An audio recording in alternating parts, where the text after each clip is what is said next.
esa vez era exministro de Finanzas del MNR, de Víctor Paz Tensoro.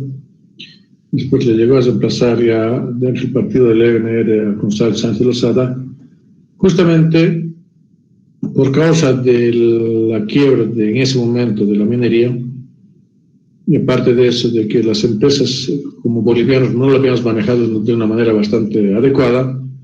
Entonces él hizo la propuesta, así abiertamente. Yo recuerdo todavía de que en la televisión de Isadio, donde decía de que él iba a traer capital extranjero a las empresas, donde ellos iban a traer capital, y las acciones iban a pertenecer un 50% a los bolivianos, un 50% a la empresa privada, pero nunca se habló del 1%. Lo que se quería, teóricamente, de acuerdo a los expuestos de ese momento, era que haya capital e inversión en las empresas de Bolivia. Recuerdo yo perfectamente de esa época, donde se había empezado la presión con la Empresa Nacional de Fundición, ENAF, que hoy era boliviano, ustedes lo conocen, y ya prácticamente ya está muerto. La Empresa Nacional de Ferrocarriles, que era una empresa estratégica dentro de ese entonces, Empresas de Electricidad, YPFB, Entel. Entonces, este spot inclusive se sacó a nivel internacional, ¿sabes? Porque se trató teóricamente de buscar las mejores inversiones del mundo. Entel, teóricamente pertenece al Estado, pero las realidades no están así. YPFB, si hay una privatización que se ha hablado en el año 2006, pero solamente se han subido los impuestos, pero tampoco es totalmente del país. Empresa Nacional de Electricidad igual, ¿no? En fin, quiero decir, y hoy desapareció. ENAF, la Empresa Nacional de Fundición, que está en Oruro, también es con capital de los extranjeros. Entonces, en la práctica, ninguno de esas prácticas pertenece, pero todavía el de por ejemplo, ya no existe, ¿no? Pero entre estas, una de las empresas más, tal vez, golpeada justamente ha sido la Empresa Nacional de Ferrocarriles, porque teóricamente si había capital y que teóricamente se ha adjudicado y se les ha dado a ellas, entonces debería haber un crecimiento bastante importante. Y ven ustedes en la actualidad porque no es así.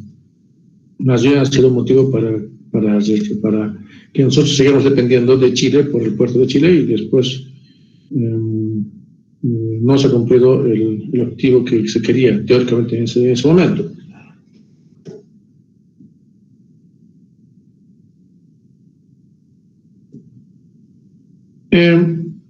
Entonces, ¿cuál es la idea que nos han dado en ese momento? Que el 50% le correspondía a Bolivia, y es así por si acaso, ¿no? El otro 50% son de las empresas extranjeras, ¿no? Pero el 1% resulta ser el presidente y el que dirime todo con la parte ejecutiva de las empresas. Si dirime, entonces quiere decir de que ellos tienen todo el poder del 100%. Basta que sea un 51%, entonces nosotros no podemos decidir en absolutamente nada. Es la realidad, por si acaso, que estamos viviendo ahora. Porque si nosotros queremos tener algún tipo de consejo, algún tipo de inversión y demás, inclusive entre nosotros nos estamos pisando el pie, y peor todavía, de que ellos tienen la totalidad y potestad de hacer de nuestras empresas lo que ellos quieren. En la práctica es así como se presenta en el lado derecho, de que les pertenece más a ellos que a nosotros. A ver, el asunto del metropolitano. Ustedes deben saber que es a través de un préstamo que ha adquirido el gobierno. Teóricamente es de Bolivia, pero en la práctica, de acuerdo al contrato del que se ha realizado con las empresas extranjeras, indica de que ellos son y tienen la potestad de manejar este tipo de infraestructura, de algún tipo de equipamiento y demás. Entonces los corresponden a un 50%, un 50% al otro. Si es que nosotros hemos hecho el gasto, pero legalmente también más les pertenece a ellos. donde nos han agarrado, donde ellos se han agarrado y tienen toda la razón, porque está en el contrato, de que no está permitido hacer ningún tipo de carga, excepto de la autorización de la empresa extranjera, y no nos va a autorizar. Y es por eso de que el metropolitano va a funcionar, lo mejor decirlo, el tranvía va a funcionar simplemente el transporte de pasajeros, así de sencillo. A ver, el año 85, 86, 83 hasta 86 ha sido la parte más crítica que Bolivia ha vivido. Ha sido cuando la minería ha subido. Bueno, cuando la minería ha bajado los precios del estaño y demás. Donde nosotros no hemos sabido manejarlo con las empresas estratégicas que esa vez eran las minas y demás. Y seguramente ustedes han debido conversar con sus papás o alguien de que en ese momento las minas eran nuestro sostén para todo el país, como de alguna manera también está haciendo ahora el gas, ¿no? Pero ¿qué es lo que sucede? Si es que el precio baja, y aparte de eso, de que nosotros invertíamos más con dinero para producir y entramos en gasto. Entonces ha sido bien crítico y justamente le tocó en la etapa después de que ha habido los golpes de Estado, casi 10 o 12 presidentes hemos tenido en 2 años. Y de ahí se ha restaurado la democracia el año 82 con Hernán Siles Suazo. Pero él trató de alguna manera, tal vez, dar condiciones a las empresas. Vino el asunto de los precios de los estaños. Y efecto de eso, lo que ha habido ha sido el famoso hiperinflación.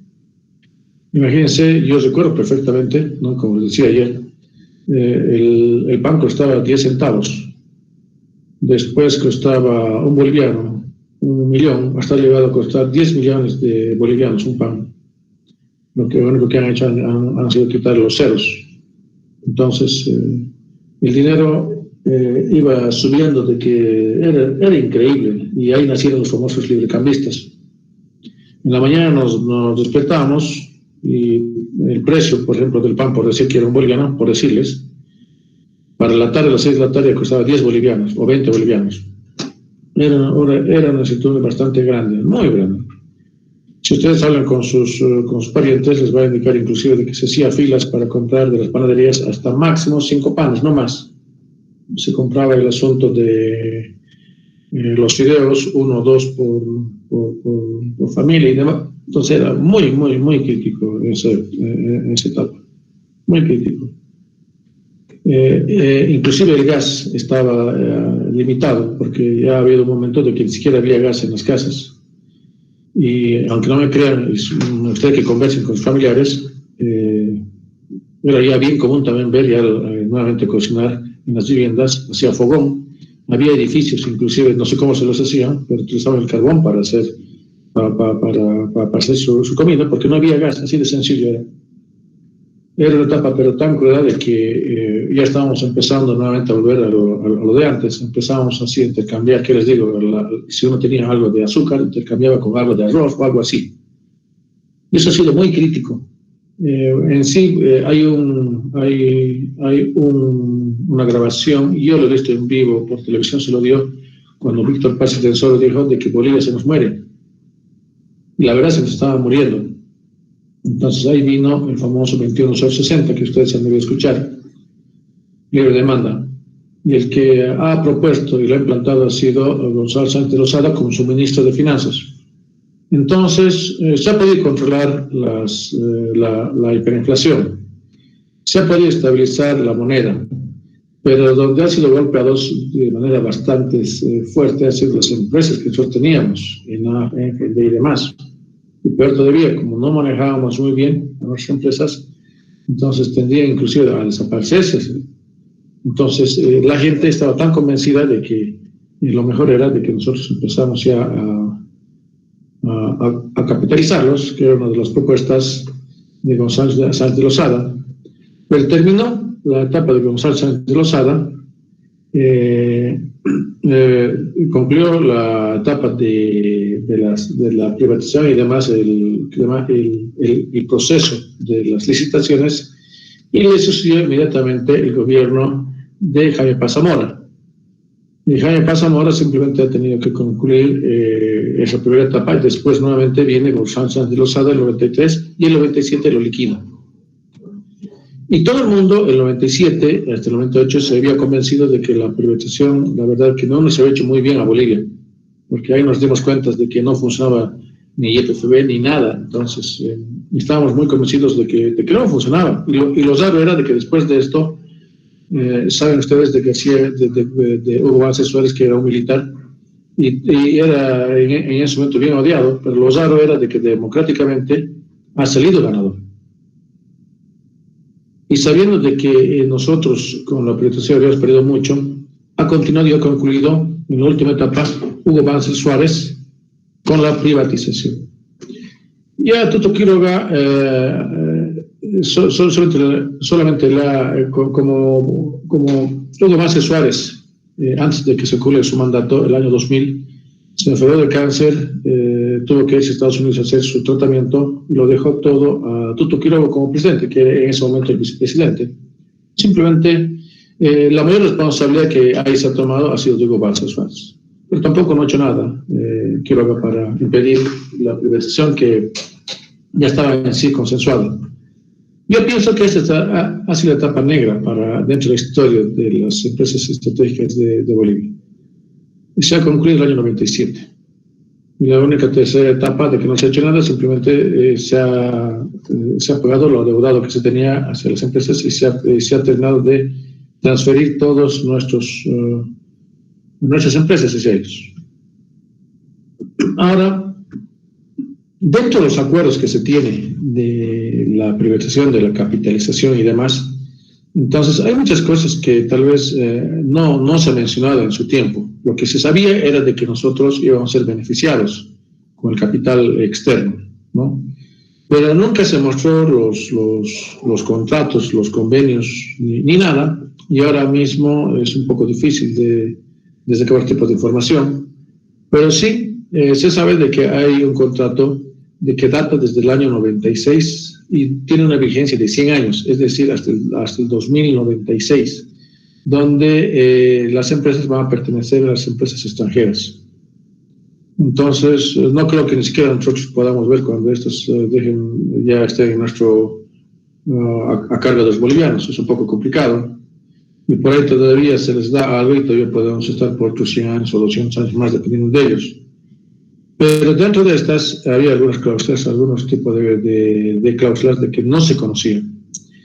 Y hablando exclusivamente de ENFE, el que se ha adjudicado en ese momento ha sido una empresa chilena y con un monto bastante bajo. Hay cosas que han pasado y uno no sabe de qué manera, yo mismo no siquiera sé de qué manera les voy a explicar qué es lo que ha sucedido y por qué han sido tan bajos los precios a la que se ha adjudicado, si teóricamente esto ha sido una publicación internacional. Entonces, ahí está. Y lo peor es de que este tipo de documentos que se han firmado, lo está firmando el gobierno y lo está firmando con las empresas privadas, con los que han capitalizado teóricamente. ¿Qué es lo que tenemos? Un decreto supremo que data del gobierno de Sánchez de Lozada, del año 95. Por si acaso, la privatización arrastra desde el año 82, cuando ha habido la hiperinflación. Ya esta es la última etapa, donde sencillamente se estaba entregando todas nuestras concesiones a empresas extranjeras. Quiere decir que conformidad a la resolución suprema, tantos en marzo del 95, el Ministerio sin cartera, imagínense, eso es lo raro, ¿no? En esa época. Ahora, por ejemplo, tenemos ministro de hidrocarburos, ministro de algo, pero imagínense, ministro sin cartera. Y había, y eso es lo que un poquito me llamó la atención cuando yo era bastante joven. Como no han cumplido los más del 51%, entonces ha habido el Pacto por la Democracia, donde se han unido todos los partidos en ese momento y se han dado ministerios. Y como cada partido quería sacar su tajada, entonces se ha creado inclusive el ministerio sin cartera. Entonces, ¿cuál era su función, su ministro sin cartera? Se le improvisaba de muchas cosas. A ver, ¿qué dice? Ministro sin cartera responsable de la capitalización ha presentado un informe de recomendación de comisión calificadora para la capitalización de la empresa nacional de ENFE en 14 de diciembre del 95, mediante el cual se recomienda adjudicar a favor del postulante Cruz Blanca las acciones a ser emitidas para la capitalización de la empresa ferroviaria andina, sociedad económica mixta, tantos al haber ofertado como único postulante. Es bien raro, ¿no? Porque ya uno empieza a decir que ha sido el único en el mundo. Bueno, personalmente no lo creo, pero así ha sido, ¿no? Y se ha vendido, miren, en 13 millones, 13.200, 13 millones de dólares. Casi nada. Esto debería costar casi por toda la inversión que se había tenido. No es solamente la construcción, sino de que también hay un hombre, el derecho propietario de esa línea y demás, por lo menos correspondía lo que se decía, ¿no? Después, más o menos son 15.000 millones de dólares, pero ni siquiera un millón, ni siquiera ha llegado a 1.000 millones, ha llegado a 13 millones de dólares. Entonces, ha sido con este decreto supremo que hemos perdido el fin, más que puedo decir. Ya después de esto, simplemente ha sido una formalización de todo lo que no se debería hacer. Miren, el decreto supremo 2486 del 15 de diciembre del 95, ¿no? Ese documento legal no impide la construcción del transporte urbano. Entonces estamos justamente aquí y justamente de esto se ha agarrado, es que nosotros podemos construir el asunto del tranvía, del metropolitano, lo que quiera. Sí podemos construir. Entonces, pero solamente nos dan como una autorización, pero en el fondo de que todos los bienes materiales y demás les llegaría a pertenecer a ellos un 50%. En este caso ellos no han puesto un solo peso por lo que sea el metropolitano y Bolivia se ha adeudado. Teóricamente nosotros somos los únicos beneficiados. Entonces está bien pensado, ¿no? Porque lo que ellos querían de que no haya tal vez un crecimiento o una mejora de las cargas que teníamos dentro de nuestro país. Y eso es un detalle bastante peligroso y delicado que simplemente lo que se refleja a lo posterior es de que nosotros seamos un país subdesarrollado. A ver, en el 96, porque esto ha sucedido más o menos a finales en diciembre del 95. El 96 prácticamente se le ha pasado a los de Chile. Ya aquí ya no tenemos nosotros ni voz ni voto, así de sencillo, ni voz ni voto. Un momentito, por favor.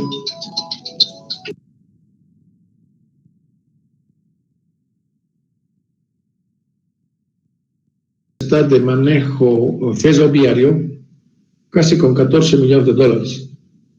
Inclusive si yo voy a querer hacer una línea ferroviaria, ¿qué les digo? De Cochabamba, por decir, a Beni nomás, ellos me tienen que autorizar para que se construya. Y aparte de eso, de que les corresponde a ellos esa línea ferroviaria si es que construyeran, inclusive sin que ellos pongan un solo peso, o como también pueden poner un boliviano, ¿no?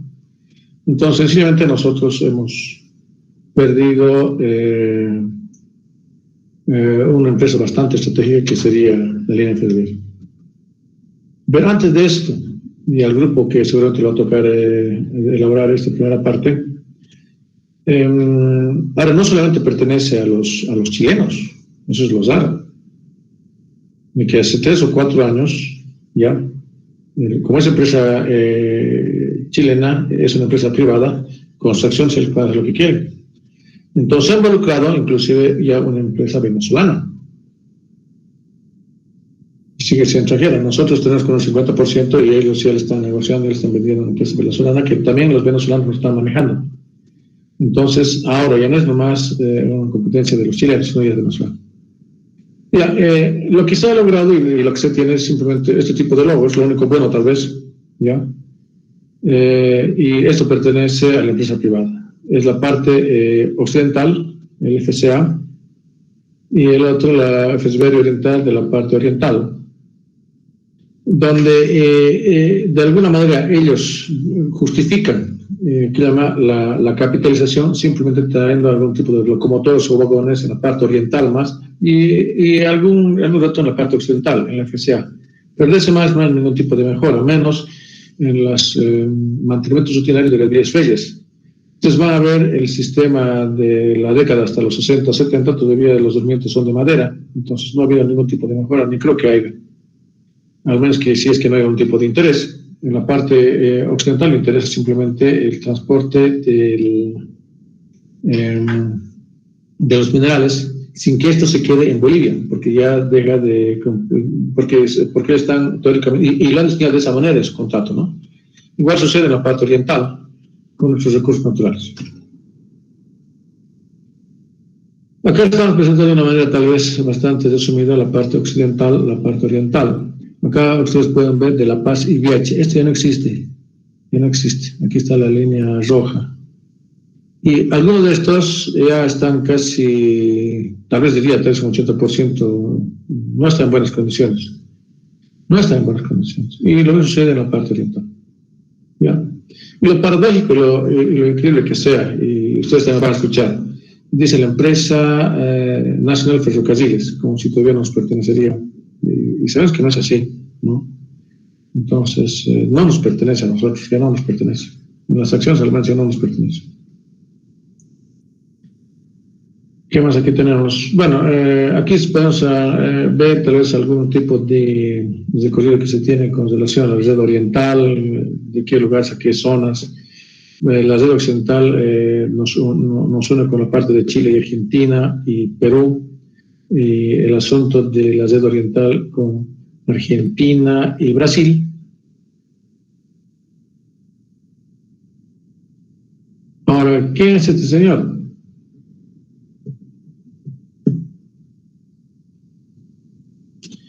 Es el que ha puesto la plata, ¿no?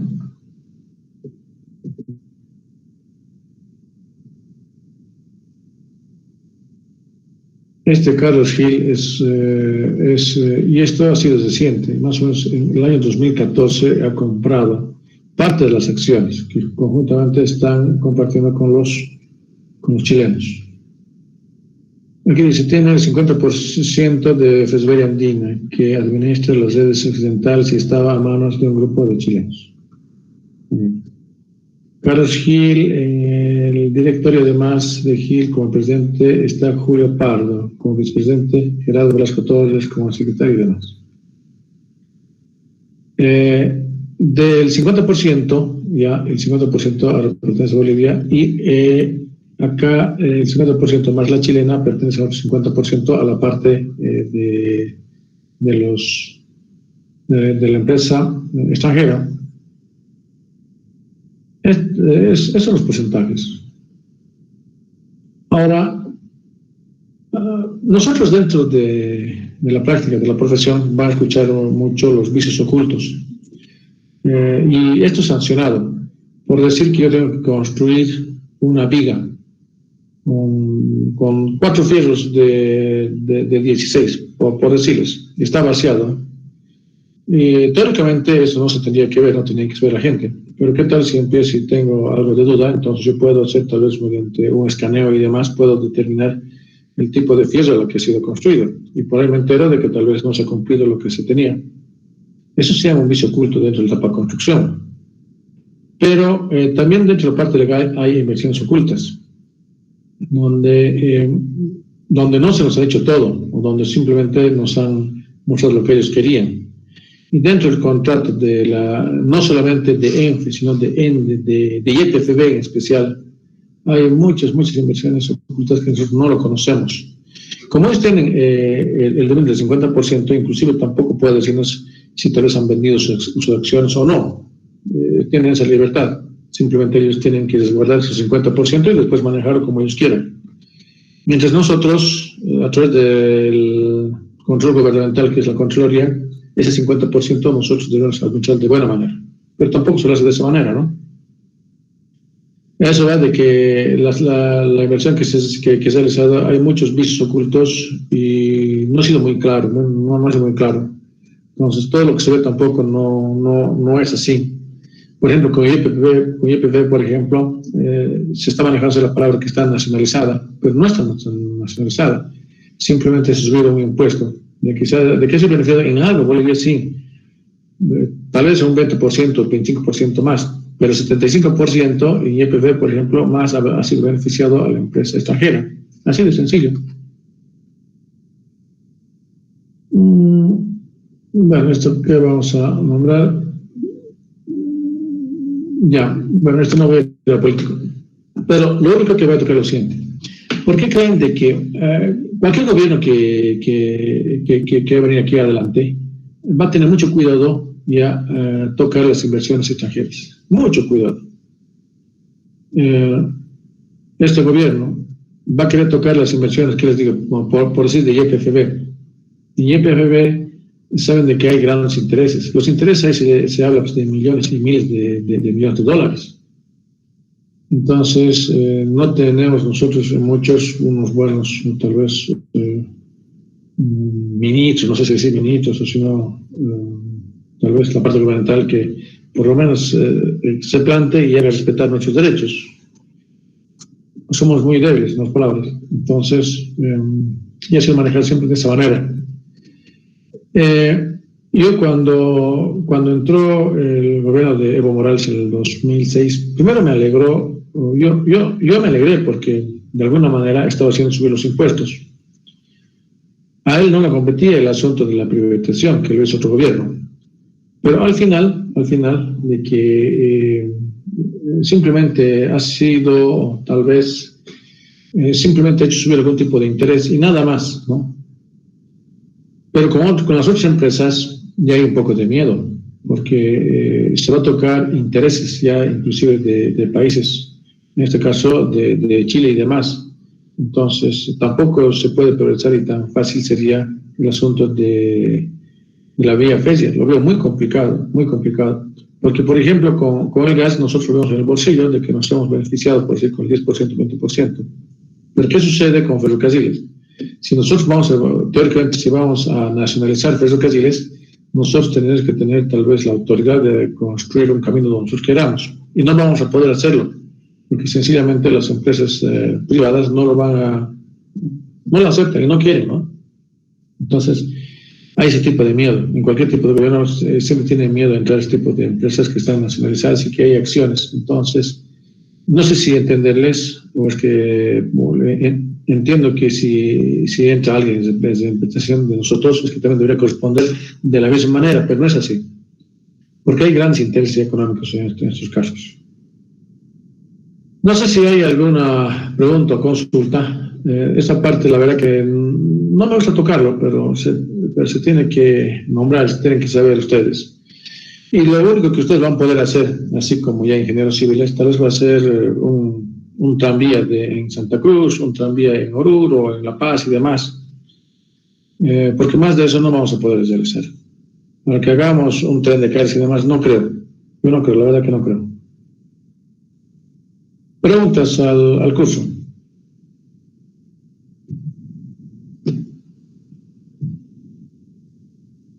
El grupo que le toca, simplemente lo que se ha dicho aquí es diferencial, lo que me gustaría que ustedes lo desglosen de mejor manera. Hemos dado más o menos un pantallazo de los conceptos de una introducción y la historia de los ferrocarriles y nuestra realidad en Bolivia, que la verdad es bastante lamentable. Ya. Ahora, a todos, no sé si tenemos algún avance que podamos ahora revisarlo, porque se ha quedado de que los días viernes vamos a hacer los avances y el control de los avances que están teóricamente ustedes realizando. Y el primer grupo ya tiene su fecha de presentación, entonces 2 semanas antes se tiene que hacer ya el seguimiento de sus trabajos, por si acaso, ¿no? El primer y el segundo grupo, cuidado que estemos viendo la última semana que no se va a aceptar. ¿Preguntas? Ya, entonces quedemos acá, por favor, nos veríamos la siguiente semana. Buenas tardes, ¿ya? Ingeniero. Buenas tardes. Dime, Elizabeth. Ayer tuve un contratiempo y no pude entrar a clases. Soy repitente y ayer tenía que ver nuestros casos y estábamos habilitados para mejorar el proyecto. No sé si pudiera ver. Ustedes...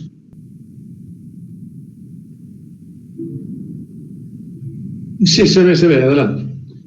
Y para todo el mundo es la manera de presentar. Simplemente lo que quiero ver es su código SIS y su número de lista, nada más. Antes que empieces a la presentación, para todo el mundo. Máximo, en presentaciones vamos a hacer hasta 45 presentaciones, no más. Nos vamos a apoyar con los mapas mentales, mapas conceptuales y su desglose. Y en tu caso, lo que sí me interesa es esta última parte, que los documentos que tal vez ustedes podrían buscar, donde nos dicen de que nosotros no tenemos potestad, o de que nosotros apenas podemos, el 1% les corresponde a ellos. Y aparte de que no puede encontrar el documento donde se le transfiere las acciones a una empresa venezolana, que también es una empresa chilena y venezolana, ¿no? Tal vez la conformación de su directorio, podemos avanzar en eso. Pero ¿me puedes mostrar, por favor? Está bien, empezamos con lo que es esto, la introducción. Empezamos la introducción de lo que son las vías férreas, un poco de antecedentes, historia de las vías férreas, sus etapas también, ¿no? En cuanto a la nacionalización y la capitalización y privatización. Después continuamos viendo todo esto, lo que son las vías férreas, que son el elemento esencial de la superestructura, como se ha ido viendo y como usted también nos mencionaba antes, al ser un país subdesarrollado, debería ser esto lo que nos debería mantener, ¿no? Pero sin embargo no es así. Hablando un poco Está bien, atrás un poco, puedes volver. Lo que muestra en la muestra fotográfica al lado derecho es la vía férrea oriental. Ese tipo de locomotoras trajeron los extranjeros. Y la parte izquierda es de la línea férrea occidental, ¿no? Los dos son de tracción de diésel. En su leyenda tal vez podrías mejorar, ¿no? Es la línea, una locomotora de la Z oriental y el otro es una locomotora de la Z occidental. Está bien. Nada más. Vamos a ver. Después, sobre los antecedentes, vemos aquí también las fotografías, ¿no? Cómo eran los tramos de vehículo guiado mucho antes. También tenemos aquí el ejemplo de un vehículo de transporte, siempre es tomando en cuenta que eran los primeros. Lo que falta acá, perdón, es lo que pueden ver en la izquierda, es tallado en piedra. ¿Sabías? Del tramo de vehículo guiado, sí. Eso. Y debería estar en su leyenda, ¿no? Tramo de... y es de... data de, creo que es el siglo IV o V, no estoy muy seguro. Entonces, algo más falta eso. Y el otro ya es más o menos para que tengan una sugestión, que llama, cuando empieza a tener con líneas de madera. Eso lo tiene de esa forma, como espigas, no sé si notas. Sí. Más o menos eso data de casi el siglo XV, XIV, no estoy muy seguro. Y los otros son importantes, no digo que no, pero ¿por qué de la parte izquierda es lo que me interesa más, si notas? Porque es tallado en piedra, por si acaso.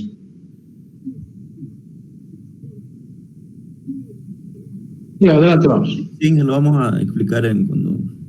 No. Cuidado que no vengan con eso. Nada de explicar. Tiene que estar aquí escrito. Está bien. Gabriel. Entonces, ya todo el mundo. De lo explicado sé que lo van a hacer ese día tal vez mejor, pero esto tiene que mostrarse de por sí. Ya está bien. Adelante, vamos. O hay algo tal vez de tallado en piedra, Gabriel, que ustedes se han olvidado poner.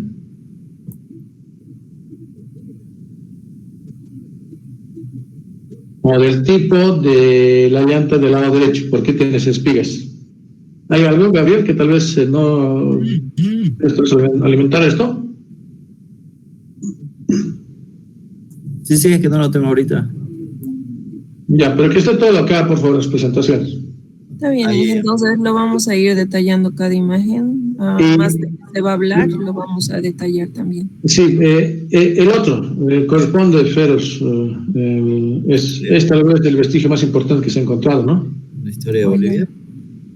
No, del taller en piedra, lo que tenemos al lado izquierdo en la fotografía. Sí, sí.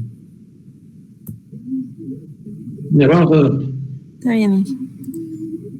Después continuamos así, viendo otras imágenes de lo que son los distintos tipos de vías férreas que se han tenido hasta en la actualidad.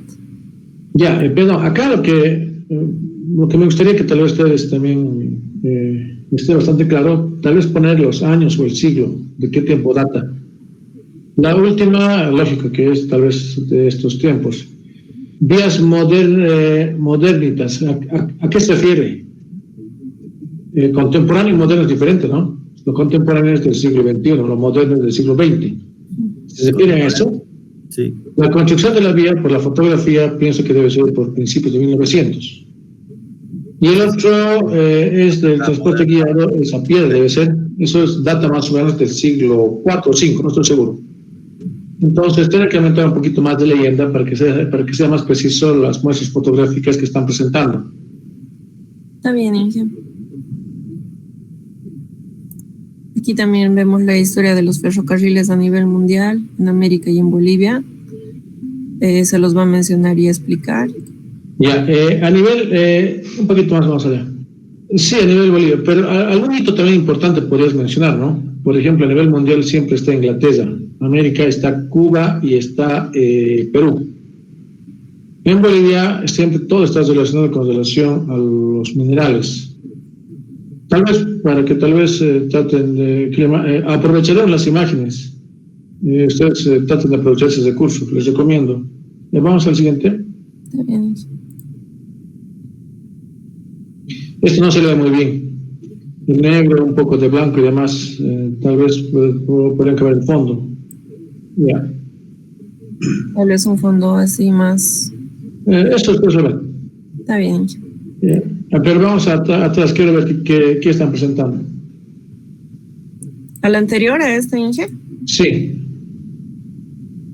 Yo creo que estaba así.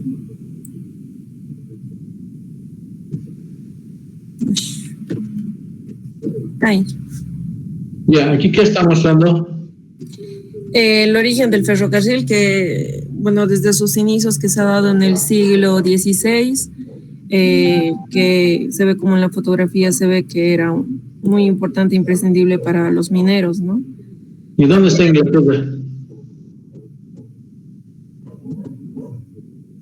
Pues no sé, Aquí Gabo. está, ¿no? Está bien, Inge.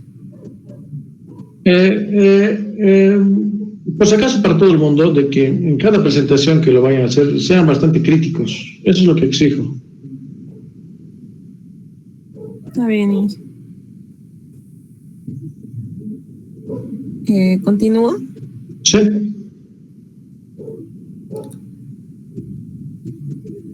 Acá se va hablando un poco sobre lo que son los fundadores o todo lo que, por ejemplo, aquí está. Los hitos importantes, ¿no? Más que todo historia. En base a la historia, en base a lo que se ha ido suscitando y la primera locomotora y esas imágenes igual. Y se van a dar cuenta que siempre ha sido Inglaterra, ¿no? La cuna de los ferrocarriles. Sí.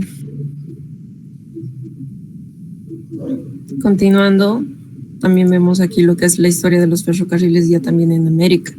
Desde su creación en 1930 en Pensilvania, Estados Unidos, en Sudamérica, que ha sido en Perú, el 17 de mayo de 1851, y una primera inauguración del ferrocarril cubano el 10 de noviembre de 1837. Después nos pasamos a lo que es el contexto nacional.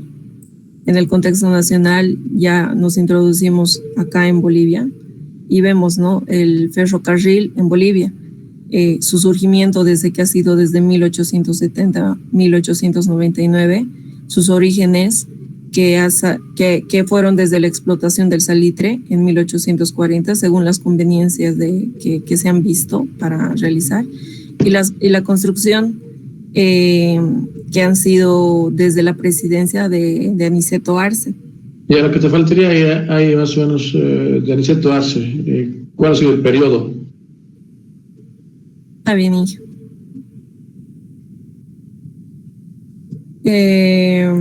Continuando, también tenemos aquí un poco de la historia de los ferrocarriles que han sido en Bolivia, y uno de los primeros fue Antofagasta, que se dio el inicio al tendido de las primeras líneas férreas en Bolivia, por lo mismo que se había dicho de la explotación del salitre. Después vemos los orígenes, antecedentes en la construcción de ferrocarriles en Bolivia, que se remontan casi desde la década de 1840, cuando ha surgido la necesidad de todos estos mineros de poder transportar sus minerales, ¿no? Sí, la foto, pero debe ser de 1950 más o menos.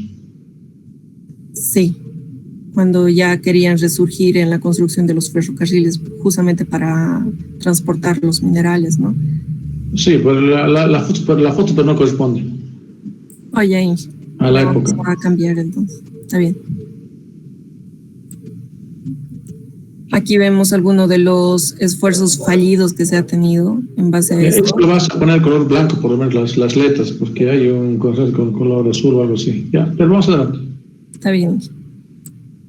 Después los ferrocarriles en Bolivia, en 1885, cuando el gobierno llamó a las propuestas para las construcciones ferrocarriles.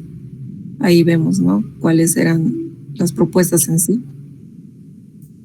Después tenemos las vías férreas de Bolivia, y aquí vamos a ir nombrando a cada una, ¿no? Viacha, Charaña, Villarica, son las construcciones que se han tenido de los ferrocarriles a medida que pasaba el tiempo. Y el estado actual, porque este de Viacha, de La Paz y Viacha ya no existe. La Charaña casi está muerto. A ver si cada uno de estos, por lo menos al lado de su comentario, pueden decir en qué estado está. Si está en uso o no está en uso. Está bien. Después tenemos al de Viacha Oruro, tenemos al de La Paz y Viacha, también al de Viacha Guaki, que esto yo había leído que ha surgido, o sea, que se estaba haciendo acá en Bolivia, pero luego se lo pasaron a una empresa que era de Perú. Está cerca del Titicaca esto. Sí. Este también, y así vamos viendo cada uno, ¿no?, de las líneas de ferrocarril que se han ido haciendo. Aquí tenemos el de Río Mulato Potosí, Uyuni a Tocacha Villazón, sus longitudes y los años de inauguración que han tenido cada uno. Y luego La Paz Beni, Potosí Sucre, perdón por el audio de mis perritos. No te preocupes, yo también que tengo muchos. Cochabamba, Iquile, Macha, Camarca, Uncía, y así vamos a ir mencionando cada uno de ellos, y con el aporte. Sí, no se detenga mucho en esto, porque es información general. Tal vez esto inclusive lo podríamos resumir en un cuadro nomás, ya, en 1 o 2 cuadros suficiente. Está bien. Pero no, en esta parte no crees que se detenga mucho.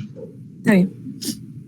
Después aquí vemos las historias de las vías en Bolivia, ¿no?, que han sufrido por varias etapas. Una de las primeras etapas que se la va a mencionar ha sido en 1870 y 1899, las compañías de salitre y ferrocarril de Antofagasta. En la segunda etapa tenemos de 1900 a 1929, que ha sido cuando se han ampliado los ferrocarriles en Bolivia. La tercera etapa de 1930 y 1963, Red Oriental. Luego tenemos a la nacionalización, cuando todas estas empresas que eran extranjeras han quebrado y Bolivia se ha tenido que hacer cargo, ¿no? 1964-1996, que es justamente cuando se crea lo que es la Empresa Nacional de Ferrocarril, ENFE. Luego tenemos a la quinta etapa, que ha sido la última, que ha sido la capitalización de estas mismas. Y aquí vamos a ir desarrollando uno por uno en base a su época, a su año, de la primera etapa, la segunda etapa, y así, la tercera y cuarta etapa, ¿no?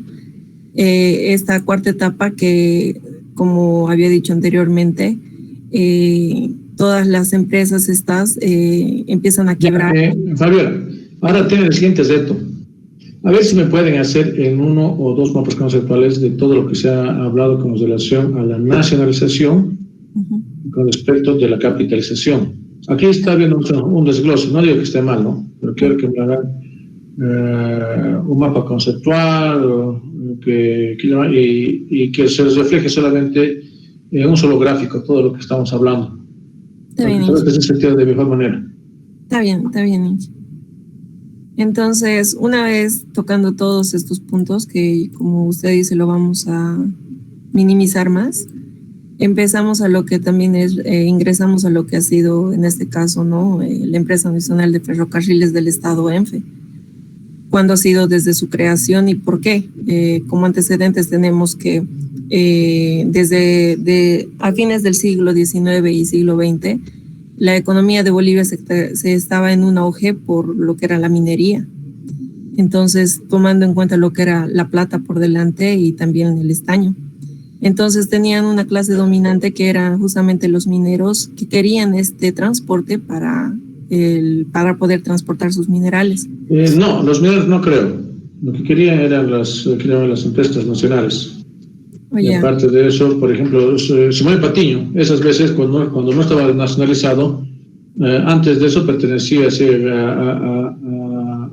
a personalidades, suponiendo de que en tu casa tuvieras una mina, entonces ahora ya es del Estado. Pero eso es doble filo, ¿no? Porque ha habido la nacionalización y ahora nuevamente están explotando otros recursos, otras empresas extranjeras. Eso es lo raro.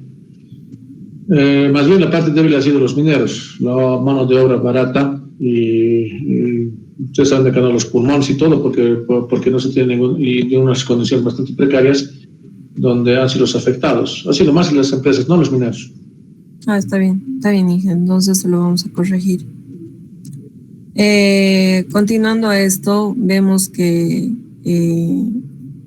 la Empresa Nacional de Ferrocarriles ha pasado por 3 periodos, en los cuales el primer periodo es la construcción de las líneas férreas antes de que se cree esta empresa.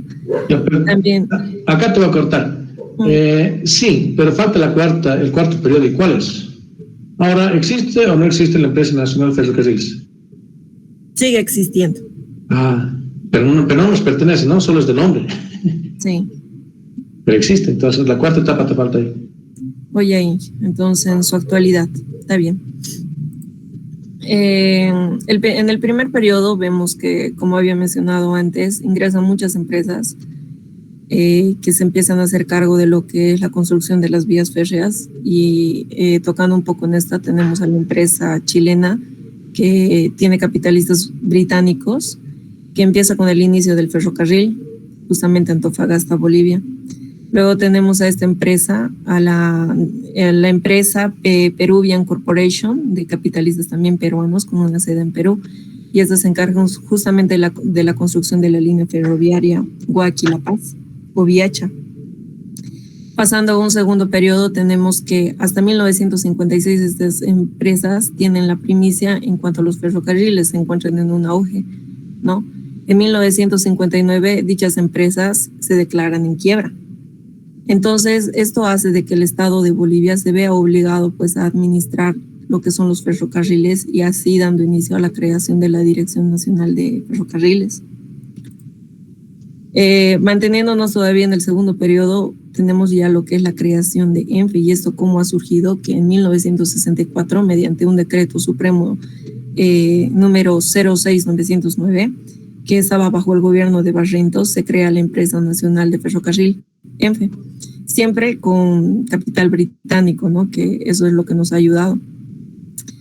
El transporte ferroviario era estratégico justamente para nuestro país en términos de soberanía, tanto así que en 1964 y 1967 se empiezan a crear lo que eran los ramales, o sea, se le otorga a ENFE los ramales de Columba Santa Cruz y Yacuiba Santa Cruz. En 1972 y 1985 se hicieron grandes inversiones que se ha llegado a 206 millones de dólares. ¿Ya? Después, en este segundo periodo también sufre dos, ¿cómo lo puedo decir? ENFE tiene un auge y una decadencia.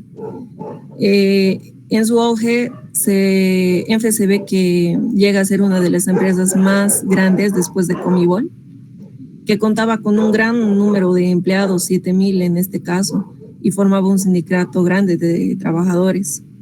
Pero empieza a decaer Y esto ocurre en 1999 cuando se inicia la intromisión política alcanzando la catástrofe del tercer periodo o capitalización y empieza la dilapidación del patrimonio de la empresa.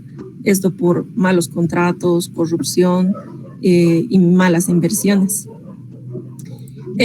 A modo de estar avanzando, Inge, aquí todavía me falta aumentar lo que es el tercer periodo y, como usted me ha dicho, el cuarto periodo en la actualidad. Por si acaso no tengo buena lectura de esto porque está un color medio blanco y amarillo y la letra es bastante pequeña. Ya, Pero Inge. si crees que lo más importante, ustedes si creen que lo más importante tienen que decir, entonces subrayen, pónganle de una manera bastante más clara. Y hay muchas cosas que se lo ha dicho tal como lo dice en los libros, en parte de historia y demás. Y lógico, yo voy a respetar eso. Pero esta parte de la privatización y demás, yo recuerdo perfectamente porque era bastante joven, pero no es tan así también como se dice. Entonces, por favor, van a citar la fuente. Está bien, Es bien Inge. importante, porque esta parte sí es bastante delicada. Está bien, Inge. Sí, de hecho, justamente encontré acá una tesis que se hizo habla sobre todo lo que ha sido en fe y estaba sacando algo de ahí, que es de la UNSA, pero voy a ir indicando su fuente también, Inge. Ya, la fuente y página si se puede. Está bien, Inge. Luego pasamos a lo que seguimos en el contexto nacional y pasamos a lo que es el tren bioceánico y metro y futuro del ferrocarril. Tenemos el tren bioceánico y el tren metropolitano. Entonces, aquí comenta que en la actualidad existen dos propuestas, la que es la de Brasil, Bolivia y Perú, Brasil, Paraguay, Argentina y Chile. En cuanto al tren metropolitano, tenemos el modelo de tranvía propuesto que tiene que pasar por el río Rocha. Perdón, yo dije con propuestas, tal vez dos intereses podría ser. Al final, lo que a todo el mundo convendría es Brasil, Bolivia y Perú, no porque yo sea boliviano, ¿no? Pero el asunto de Brasil, Paraguay, Argentina y Chile es más político, ¿ya? Y esto se ha quedado en trunco, porque se estaba avanzando de buena manera el de Brasil, Bolivia y Perú. En Brasil falta algo más que se complete. De Bolivia prácticamente creo que lo han paralizado las obras. Entonces, ya. Y aparte del metropolitano, a ver si ustedes hacen una buena definición, pero en la práctica es un tranvía, ¿no? Ni modo, lo han puesto tren metropolitano. Entonces, tal vez lo podrías dividir en dos partes, el bioceánico por aparte y el otro, el tranvía o el metropolitano en Bolivia. Está bien, Inge. Continuando esto, vemos las rutas propuestas, ¿no?, que se ha tenido Brasil, Bolivia y Perú.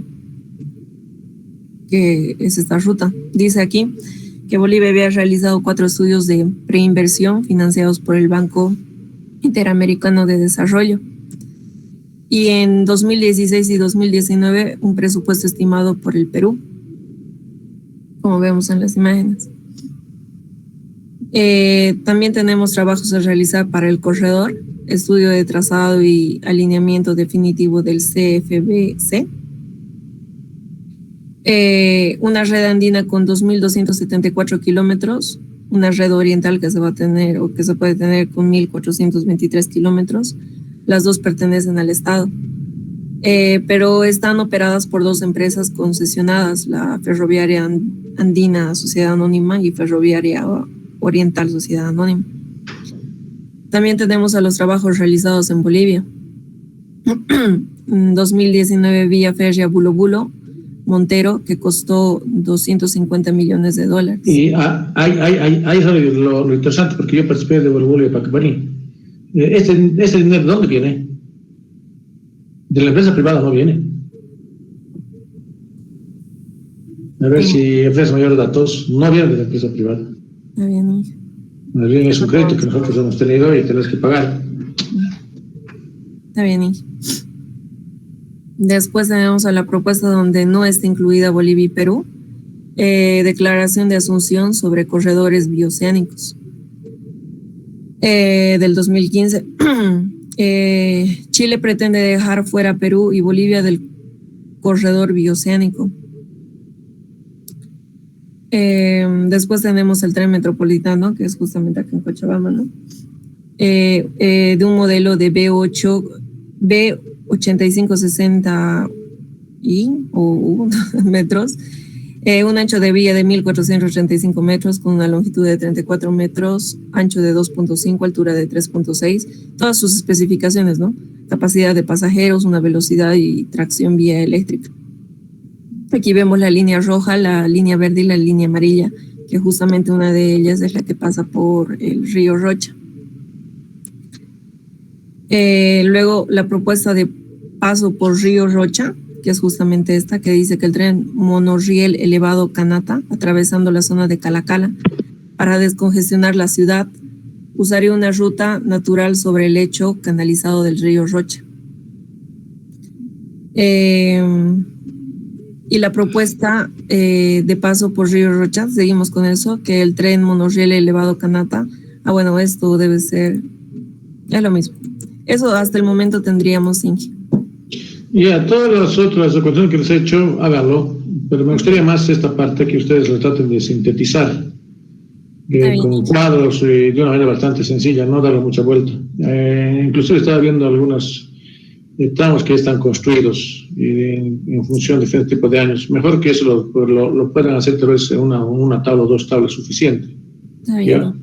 Y después los documentos que se tienen con relación a la privatización y capitalización, donde prácticamente nos quitan todo el derecho a nosotros de poder tomar las decisiones finales, donde ellos simplemente toman toda la decisión. Y por último, de que se sabe de que no solamente ahora es la capitalizada de los chilenos, sino también los venezolanos, ¿no? Y por último, con relación a al tema metropolitano, de que la inversión, ¿quién lo va a pagar y cuánto es la inversión? Y el otro es el biocénico, ¿por qué no está continuándose con la alternativa con Bolivia? Me dejan cuando hayan por lo menos avanzado en esto y después continuar con la revisión. A los otros grupos, por favor, me gustaría ver también de sus presentaciones. Yo tengo todo cronometrado, entonces para la próxima clase creo que voy a empezar a hacer el capítulo 2. Yo lo voy a presentar primero, después ustedes lo van a tal vez a mejorar y tal vez van a aumentar de la información que se les ha dado. Ya, entonces yo me despido, nos vemos la próxima semana. ¿Ya? Entonces, buen fin de semana. Hasta luego. Ya, entonces.